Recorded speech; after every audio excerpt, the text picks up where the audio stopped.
Baiklah, kita akan sambung PDPR kita dengan topik seterusnya muka surat 48, iaitu berkaitan dengan unit bukan piawai. Cikgu ulang, unit bukan piawai. Apakah yang dimaksudkan dengan unit bukan piawai ni? Unit bukan piawai ni bermaksud kamu tidak menggunakan ukuran rasmi. Contohnya kamu tak menggunakan cm, kamu tak menggunakan m, ataupun kamu tak menggunakan kilometer, kamu tak menggunakan sentimeter, kamu tak menggunakan meter. Sebaliknya kamu hanya menggunakan alat-alat ataupun cara-cara yang lama, cara-cara yang terdahulu untuk mengukur panjang objek. Cuba kamu tengok yang atas ni, muka surat 48. Bagaimana kita ukur panjang buku ini?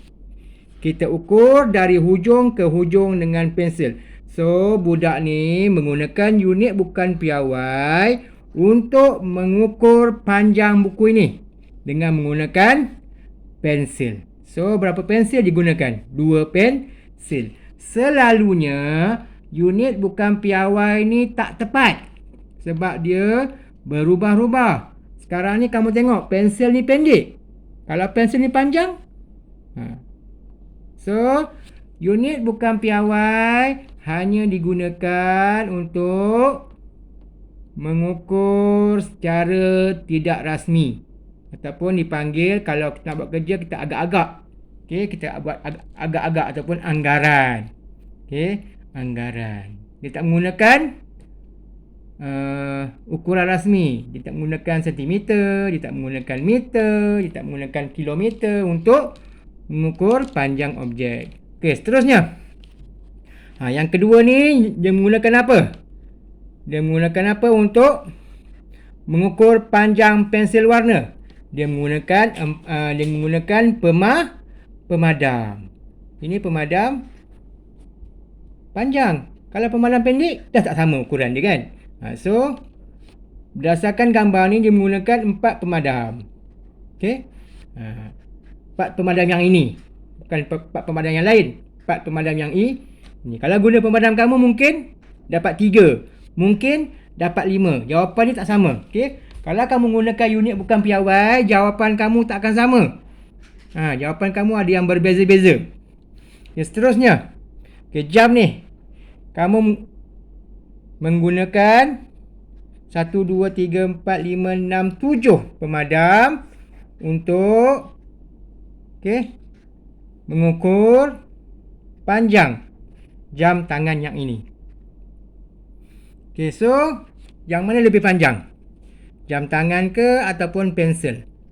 Didapati jam tangan lebih panjang. Okay, seterusnya.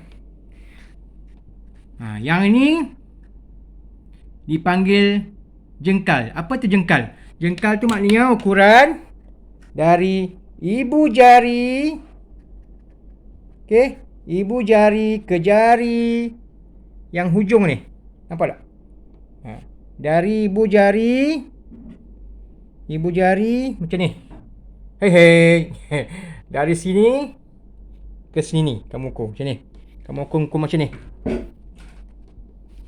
Macam nak buat ni. Macam ni. Okey, daripada ibu jari ke anak jari yang hujung ni. Hujung jari ke hujung jari. Kita tengok muka surat 49. Yang ni dipanggil jengkal. Di mana dia bermula daripada ibu jari ke hujung jari yang anak apa? Dipanggil apa ni? Ya Allah, lupa pula. Anak jari. Jari yang paling hujung. Okey, hujung jari ke hujung jari. Ni dipanggil jengkal. Jengkal. Okey, so Kashwi ni dia ukur lebar meja ini, dia dapati dia ukur dia mendapat 5 jengkal. Okey. 1 jengkal, yang ni dikira 1 jengkal Hujung yang pertama, yang kedua, hujung ibu jari ke jari yang hujung ni dipanggil jengkal. Ni dikira satu jengkal. Okey. Kalau 5 jengkal, 1 jengkal, 2 jengkal, 3 jengkal, 4 jengkal, 5 jengkal. Tapi jengkal pun sama. Tak semestinya sama dengan orang lain. Ada jengkal dia besar. Ada jengkal dia kecil. Okey. Cuba tengok ni. Amni ukur lebar meja yang sama 6 jengkal. So, Amni 6 jengkal. Kashwini 5 jengkal. So, tak sama. Mengapa ukuran Amni dengan Kashwini berbeza?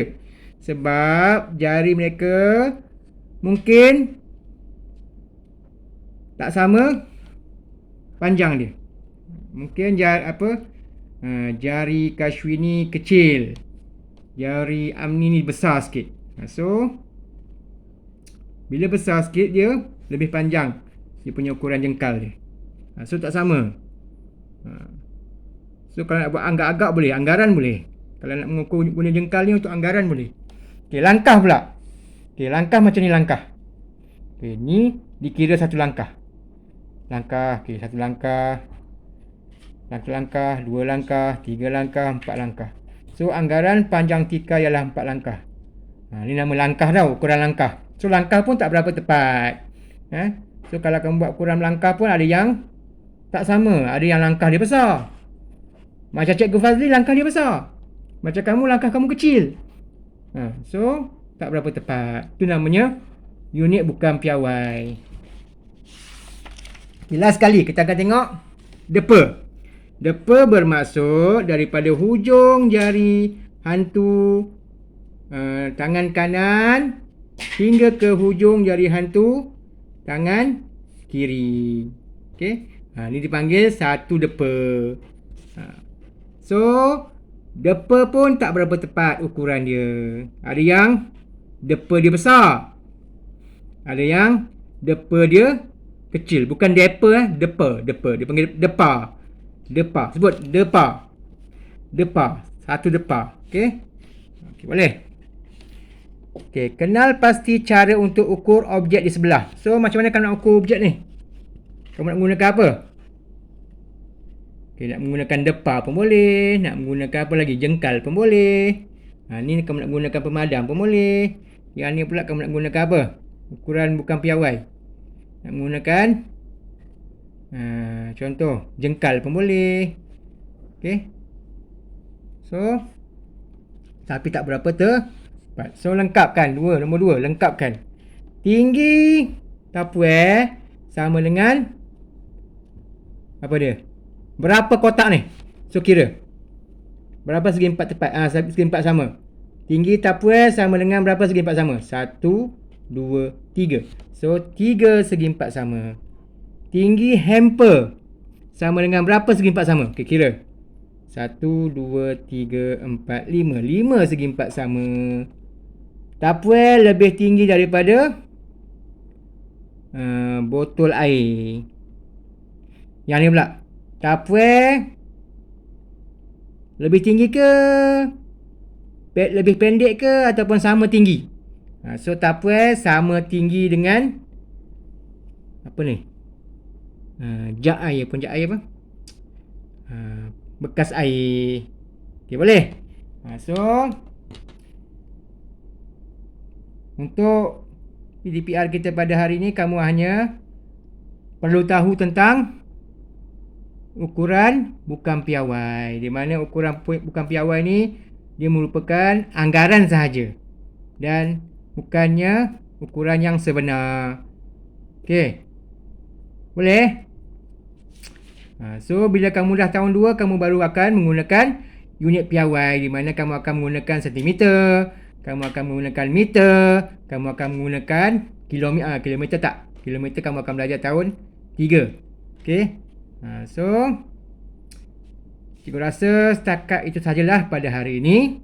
Cikgu harap kamu semua dapat apa yang cikgu ajar pada hari ini berkaitan dengan depa, langkah, jengkal, lepas tu mengukur dengan objek-objek sekeliling kamu, pemadam, ada yang menggunakan pen, ada yang menggunakan pensel, ataupun menggunakan apa lagi?